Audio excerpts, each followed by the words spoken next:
The day had finally come. After months of preparation, our home was decorated with blue and pink balloons for our baby shower. I was setting up chairs in the living room when my mother-in-law Margaret cornered me near the kitchen. "Clifton, my daughter made a huge mistake, marrying someone who cannot even afford a real house. Thank God her ex is still in the picture for emotional support." Just then my wife Sophia walked past us. She giggled and rubbed her belly. My face burned with anger, but I simply nodded and continued setting up chairs. 3 days later, my phone blew up with 30 missed calls. Let me know where you are watching from, and hit that like and subscribe button as I share how I stood up for my family and discovered what really matters. I met Sophia at a community fundraiser 4 years ago. She was volunteering at the elementary school booth where she taught 3rd grade. I had just graduated with my engineering degree and was working for a local construction company. There was something about her warm smile and the way she interacted with the children that drew me in immediately. "You are really good with kids," I said after gathering enough courage to approach her. "Thanks, I hope so, considering I teach them all day," she laughed. Her laughter was infectious, and I found myself smiling wider than I had in months. We exchanged numbers, and our first date was at a small Italian restaurant downtown. Conversation flowed naturally as we discussed our dreams and ambitions. Sophia talked about her passion for education and her desire to make a difference in children's lives. I shared my plans to work my way up in the construction industry, with dreams of starting my own company someday. Our relationship progressed quickly. Within 6 months, we were inseparable, and after a year, I proposed during a picnic at the park where we often spent Sunday afternoons. Sophia said yes without hesitation, tears of joy streaming down her face. That was when I first met Margaret, Sophia's mother. She was a widow who had maintained her high social status through careful investments after her husband's death 10 years earlier. From the moment she laid eyes on me, I could feel her disapproval. A construction worker, she had said during our first dinner together, her voice dripping with disdain. "I thought you were an architect, at least." Mom Sophia had interjected. "Clifton is an engineer. He designs buildings, not just builds them." Margaret had simply raised an eyebrow and changed the subject, but the damage was done. In her eyes, I was not good enough for her daughter. Throughout our engagement, Margaret made it clear that she preferred Jason, Sophia's ex-boyfriend. He came from a wealthy family like Margaret's and was now a successful cardiac surgeon at the prestigious university hospital. They had dated for 2 years in college before Sophia ended things, feeling they wanted different futures. Jason just bought a vacation home in Aspen, Margaret would casually mention during family gatherings. Or, "Did you hear Jason was featured in Medical Quarterly for his innovative surgical technique?" Despite Margaret's obvious disapproval, Sophia and I got married in a small ceremony at a local botanical garden. Margaret attended dressed impeccably in designer clothes, but contributed nothing to the planning or preparation. She sat stone-faced during the ceremony and left early during the reception. After our honeymoon, Sophia and I moved into a modest 3-bedroom home in a middle-class neighborhood. The house needed work, but it had good bones and a beautiful backyard. I spent weekends fixing the plumbing, updating electrical systems, and repainting rooms. Sophia planted a garden and decorated with second-hand furniture we restored together. It wasn't fancy, but it was ours, and we loved it. About a year into our marriage, Sophia came running into the bathroom one morning while I was shaving, waving a pregnancy test with tears in her eyes. "We are going to have a baby," she exclaimed, throwing her arms around me. My heart swelled with joy as I hugged her back, careful not to get shaving cream on her. "This is amazing," I whispered, placing my hand gently on her still flat stomach. We spent that evening making plans and dreaming about our future as parents. Sophia wanted to take a year off from teaching, and I was confident we could manage financially with some careful budgeting. When we told Margaret about the pregnancy, her reaction was mixed. She seemed happy about becoming a grandmother, but immediately began questioning our preparedness. "Where will the baby sleep?" "That house of yours barely has room for the 2 of you," she commented. "And what about childcare? Private nannies are expensive, but you get what you pay for." After that announcement, Margaret began inserting herself into our lives more aggressively. She called Sophia multiple times a day to check on her, sent unsolicited baby items from expensive boutiques, and began dropping by our house, unannounced, to see how Sophia was doing. "I am just concerned about my daughter and grandchild," she would say whenever I gently suggested that we needed some space. First-time parents need all the help they can get. I tried to be understanding. After all, she was going to be the baby's grandmother, and having lost her husband Sophia was her only immediate family. But as Sophia's pregnancy progressed, so did Margaret's interference and criticism. As Sophia entered her 7th month of pregnancy, Margaret suggested hosting a baby shower at our home. "It will be easier for Sophia not to travel in her condition," she explained, though I suspected her real motivation was to inspect our home and showcase its inadequacies to her friends. Sophia was excited about the idea. "It will be fun to have everyone over," she said, "and it gives us motivation to finish the nursery." I agreed, wanting to see Sophia happy, though I felt a knot in my stomach at the thought of Margaret and her social circle judging our modest home. For the week leading up to the shower, I worked tirelessly after my regular job to get the house in perfect condition. I finished painting the nursery a soft yellow, fixed the loose floorboard in the hallway, and even built a custom bookshelf for the baby's books and toys. Sophia organized and cleaned, setting up decorations and preparing space for the gifts. The morning of the baby shower, Margaret arrived 2 hours early, claiming she wanted to help set up. Instead, she walked through our home with a critical eye. "The kitchen is so small," she remarked, "and these cabinets must be original to the house. Did you consider updating them?" "We are doing renovations gradually," I explained. The nursery and safety updates came first. Margaret touched the curtains Sophia had sewn for the living room. "Well, I suppose you do what you can with your budget constraints." I bit my tongue and continued setting up chairs and tables for the guests. By 1 o'clock, our home was filled with Sophia's teacher friends, some of my co-workers, and a large contingent of Margaret's friends from her country club and charity committees. Most of them had never visited our home before, and I could see some of them exchanging glances as they took in our modest surroundings. I played the role of attentive host, taking coats, serving drinks, and making sure everyone had somewhere comfortable to sit. Sophia glowed in a blue maternity dress, accepting congratulations and showing people the nursery. Around 2 o'clock, the doorbell rang, and I opened it to find a tall, well-dressed man holding an expensive-looking gift bag. "You must be Clifton," he said, extending his hand. "I am Jason. Sophia and I are old friends." My stomach dropped. Jason, the ex-boyfriend, the successful doctor, the one who could supposedly provide everything I could not. "Nice to meet you," I said, forcing a smile as I shook his hand. "Come in." Sophia looked surprised when she saw Jason, but quickly recovered and greeted him with a friendly hug.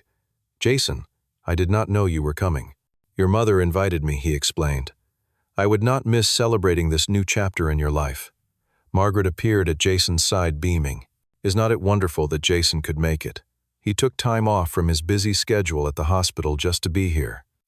Throughout the afternoon, Margaret orchestrated situations where Jason's accomplishments were highlighted and contrasted with mine. "Jason just bought a new house in Lakeview Estates," she announced to a group of guests. "It has 5 bedrooms and a pool. The house is too big for just me," Jason added, seemingly uncomfortable with Margaret's obvious matchmaking. But I figured I should plan for the future. I noticed some of the guests whispering and looking in my direction. Even some of Sophia's friends seemed uncomfortable with the situation. My co-worker Tom gave me a sympathetic look from across the room. As the party continued, I found myself working harder, serving food, clearing plates, and making sure everyone had what they needed, partly to keep busy and partly to prove my worth as a host and future father. While I was setting up more chairs for a gift-opening circle, Margaret cornered me in a quiet part of the living room. Her voice was low but intense. "My daughter made a huge mistake, marrying someone who cannot even afford a real house," she hissed. "Look at what you are offering my grandchild, a cramped fixer-upper, when they could have had luxury and stability." Thank God her ex is still in the picture for emotional support. Once the baby comes, Sophia will realize what a mistake she made. I stood there speechless with shock and hurt. Before I could respond, Sophia walked by, overheard her mother's words, and to my astonishment, she giggled nervously and rubbed her pregnant belly. My face burned with anger and embarrassment. Had my wife just laughed at her mother's cruel assessment of our marriage? Did she agree? But instead of causing a scene at our baby shower, I simply nodded stiffly and continued setting up the chairs, my mind racing with confusion and betrayal. The rest of the shower passed in a blur. I mechanically went through the motions, smiling for pictures, thanking guests for gifts, and cleaning up wrapping paper. Inside, I felt hollow, questioning everything I thought I knew about my marriage. As guests began to leave, Jason approached me again. "You have a lovely home," he said sincerely. "Very warm and inviting. Sophia seems really happy."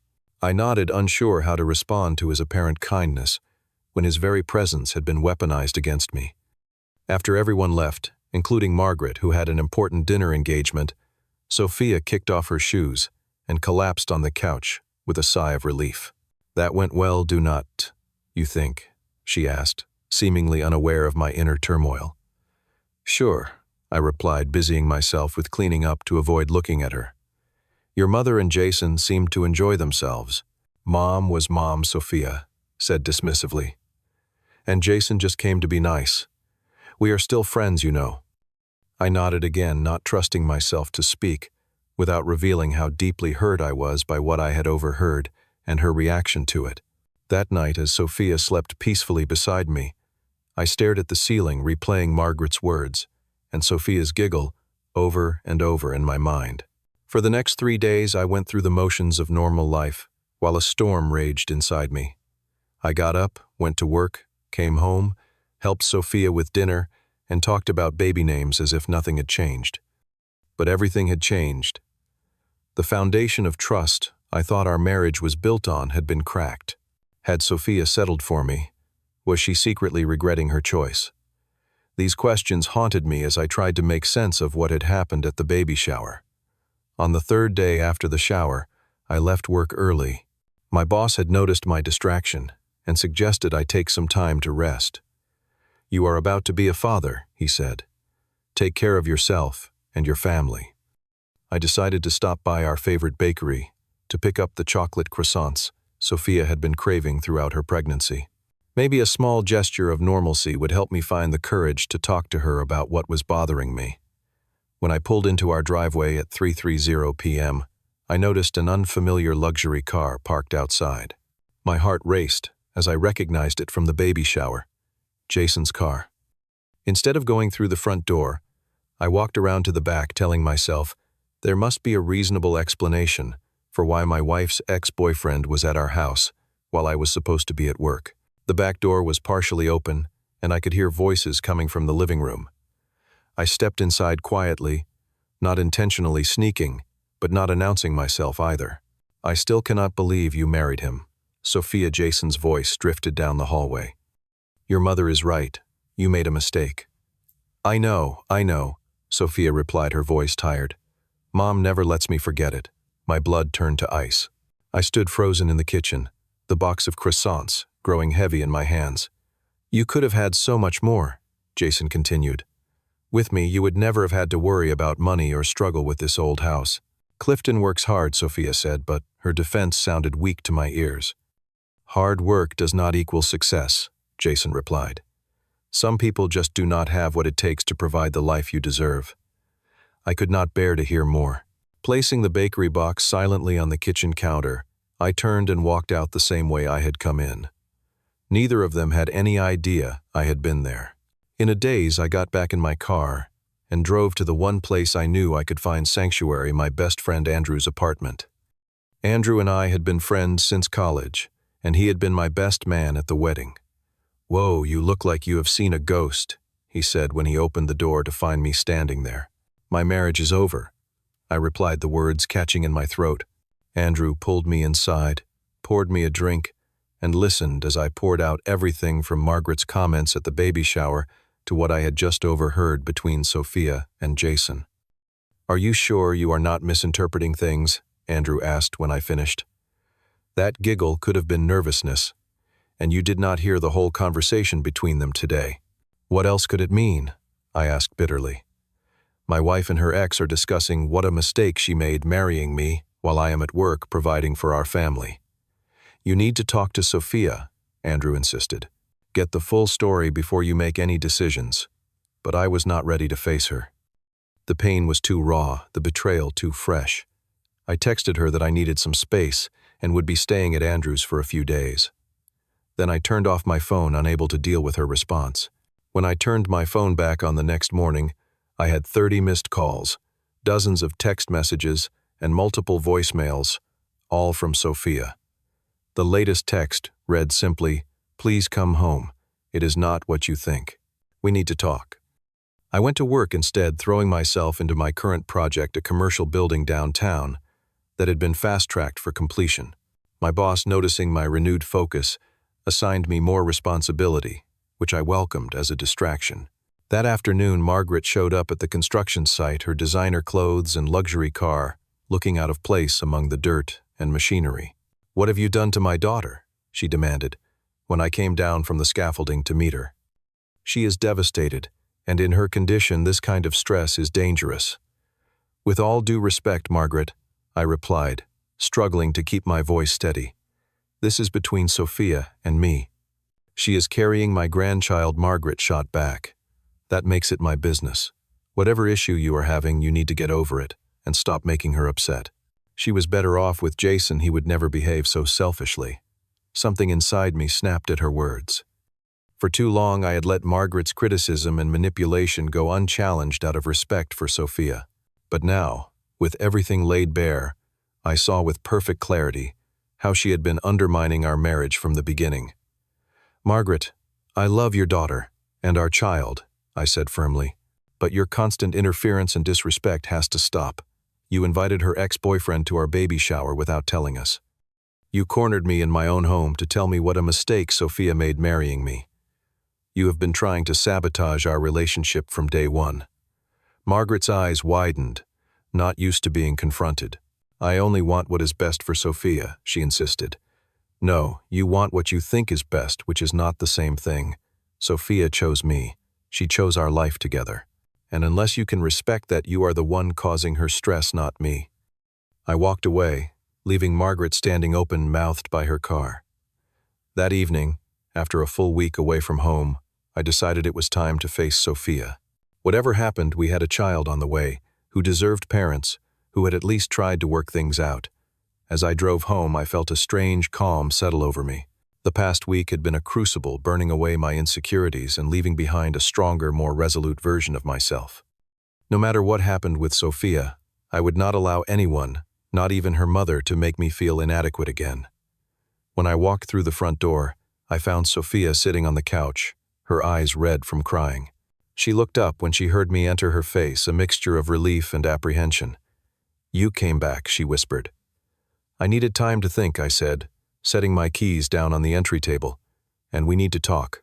Sophia nodded, wiping a tear from her cheek. "I know why you left. You overheard me and Jason talking.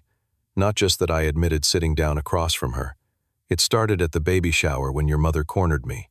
You walked by and heard what she said about me not being able to give you a real house, about Jason being your emotional support. And you laughed, Sophia. You giggled and rubbed your belly like it was some kind of joke." Fresh tears spilled down her face. "I did not know what to do," she confessed. "When I am uncomfortable or nervous, I laugh. It is a terrible habit. I was horrified by what Mom was saying, but I froze. I should have defended you right then and there, but I did not want to cause a scene at our baby shower." I considered her words, remembering other times she had laughed nervously in tense situations. "And what about Jason being at our house? I heard you agreeing that marrying me was a mistake." Sophia's eyes widened in shock. "Is that what you think you heard?" "No, Clifton, no. Jason came by, unannounced, to drop off another baby gift from his mother. He started going on about how I could have had a better life with him, repeating all the things my mother has been saying. When I said, I know, I was just acknowledging that I have heard it all before, not agreeing with him." She moved to sit beside me, taking my hand in hers.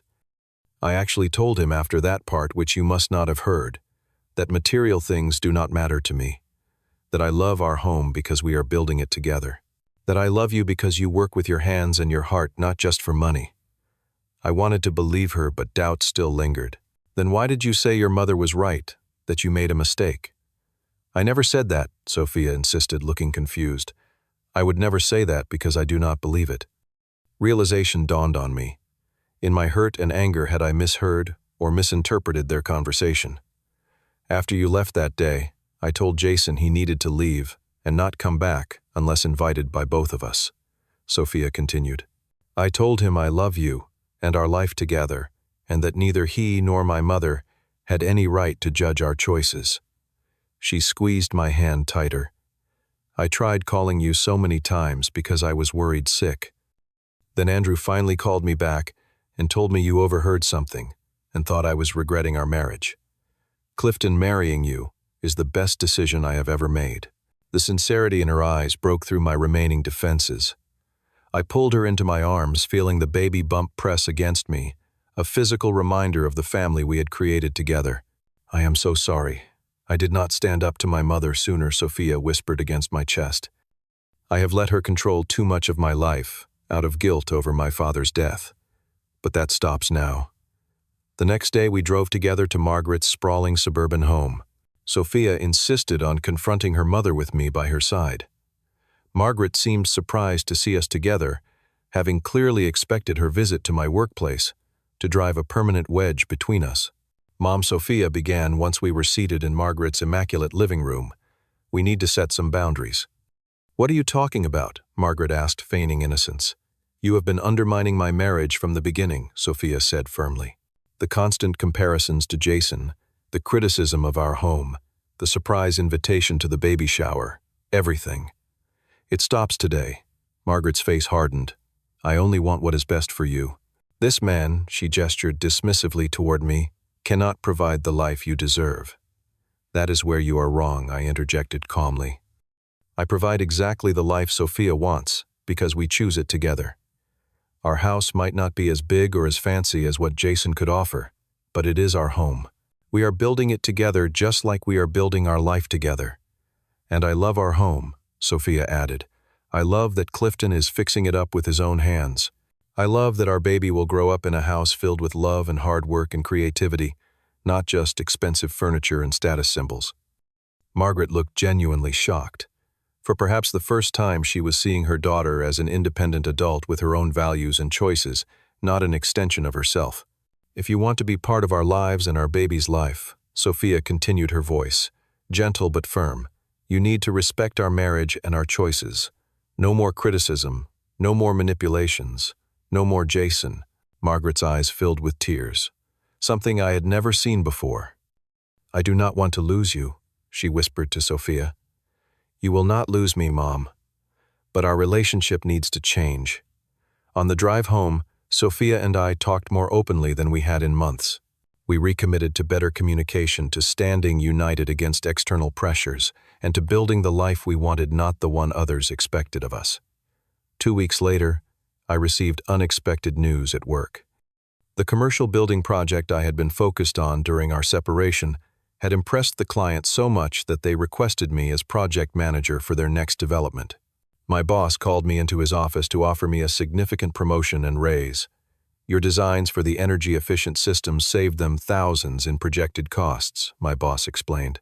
"They want that same innovation on the new medical center project." The irony was not lost on me. While Margaret had been belittling my career, I had been advancing in ways that would soon allow us to complete our home renovations and provide even more financial security for our family. When I shared the news with Sophia that evening, she threw her arms around me in celebration. "I always knew you would do amazing things," she said proudly.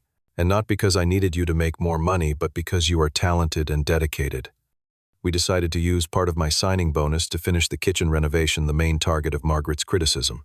Over the next month, we installed new cabinets, countertops, and appliances, transforming the space into a modern, functional kitchen while maintaining the character of our older home.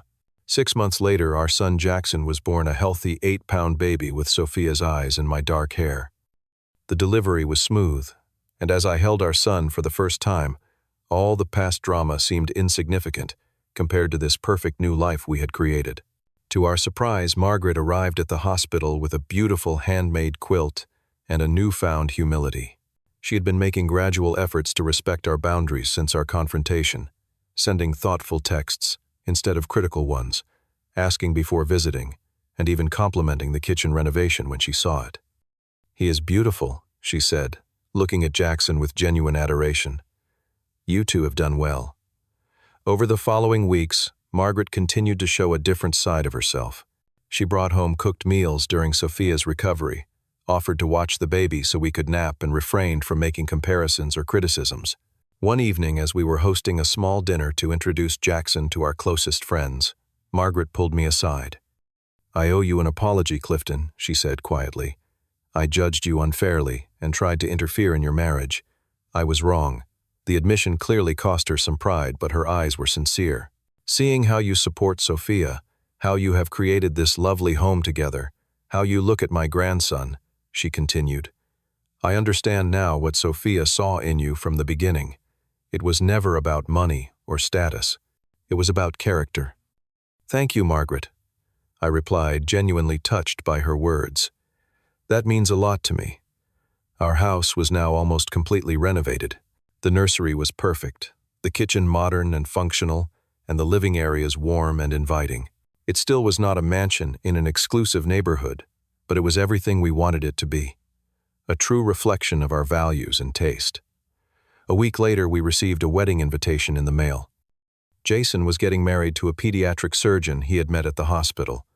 Along with the invitation was a note congratulating us on Jackson's birth and expressing genuine good wishes for our family. The final piece fell into place during Jackson's baptism celebration. We hosted the event at our home, inviting family, friends, and even some of Margaret's social circle who had attended the baby shower months earlier. This time there was no tension, no comparison, no subtle manipulation, just a joyful celebration of our son. Margaret stood up during the informal toasts and surprised everyone with her words. "I want to thank Clifton and Sophia for their forgiveness and patience with me," she said, her voice thick with emotion. "I almost lost my daughter and grandson because I could not see what was truly important. This home," she gestured around her, "is filled with more love and joy than many mansions I have visited. I am proud of the family you have built together." Later that night, after all the guests had gone and Sophia was putting Jackson to bed, I stood in our backyard, looking at the home we had created. The lights inside cast a warm glow through the windows, and I could hear Sophia singing softly to our son. In that moment, I understood that true success was not measured by square footage or bank balances, but by the love and respect within our family. By standing up for our values and setting healthy boundaries, we had not only preserved our marriage but strengthened it. I thought about all the young couples watching this video who might be facing similar challenges, dealing with disapproving in-laws or external pressures questioning their choices. What would your advice be to them? How have you handled criticism of your relationship or lifestyle? Drop a comment below, and do not forget to like and subscribe to hear more stories about overcoming family challenges and building stronger relationships. Thanks for watching, and remember, the only approval that truly matters comes from within your own home. Take care of each other, and I will see you in the next video.